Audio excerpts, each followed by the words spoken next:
This is the Lone Creator YouTube. We hope this video helps. You start by verifying versions and freeing resources. Update Mumu Player and Roblox so compatibility bugs are removed. Once done, make sure Windows virtualization is enabled and Mumu has at least 4 GB assigned because low memory causes crashes. Next, update your graphics driver. If the dedicated GPU causes instability, switch to the integrated GPU inside Windows graphics settings. These steps eliminate the most common environment causes and get you ready for deeper troubleshooting without wasting time on reinstall loops. Now handle the middleware and emulator configuration.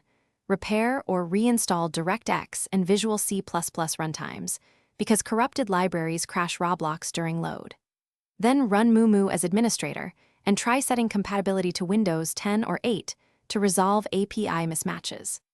After that, open Mumu settings and allocate more CPU cores and memory, and switch rendering between OpenGL and DirectX to see which is stable. These adjustments change how the emulator presents system resources to Roblox and often stop runtime crashes mid-game. Finish by cleaning the environment. Clear Mumu cache and reinstall Roblox inside the emulator to remove corrupted local files. Once done, test on a new Mumu instance or another emulator to confirm whether the problem is emulator-specific.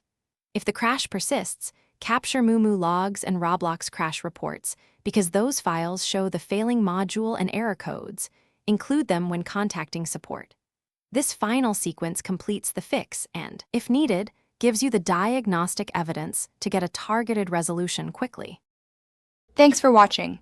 Consider subscribing if we helped you.